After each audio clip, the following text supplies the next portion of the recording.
আজকে আমি লাউ চিংড়ি রান্না করব।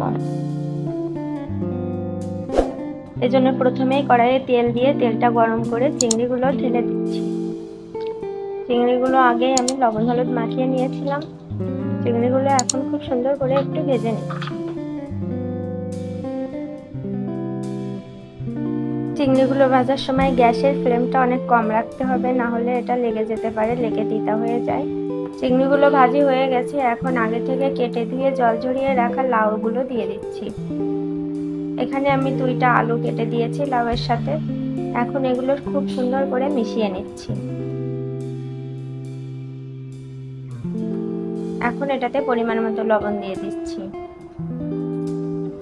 লাউ রান্নার সময় মরিচ এবং লবণ দুটোর পরিমাণই অনেক কম দিতে হয়, তাহলে লাউটা মিষ্টি মিষ্টি লাগে।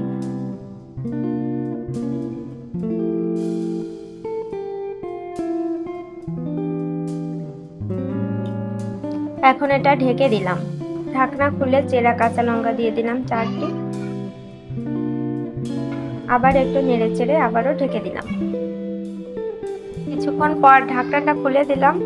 এই যে লাউ থেকে অনেক জল বের হয়ে গেছে, আমি কিন্তু একটুও জল দিছিলাম না। এখন হলুদ দিয়ে দিলাম, দিয়ে আবারও খুব সুন্দর করে সবকিছু নেড়ে চেড়ে দিচ্ছি।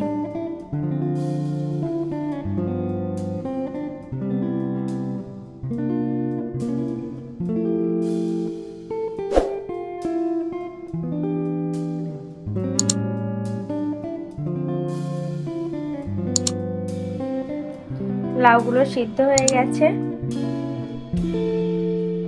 এখন এটা ঢেলে ফোড়ন দিয়ে নিচ্ছি। কড়াইটা পরিষ্কার করে এতে তেল দিয়েছি, তেলটা গরম হয়ে গেছে। এখন আস্ত জিরা এবং একটা তেজপাতা দুভাগ করে কেটে নিয়ে দিয়ে দিলাম। ফোড়নটা একটু ভেজে নিলাম, এখন তরকারিটা ঢেলে দিচ্ছি।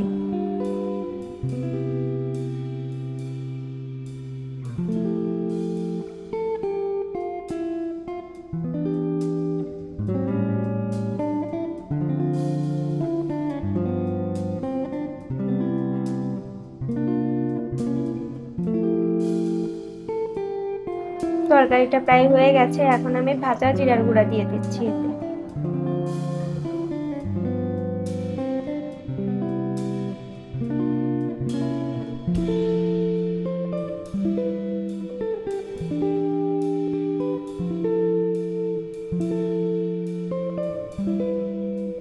এখন আরেকটু নেড়ে চেড়ে পরিবেশনের জন্য নামিয়ে নিলাম।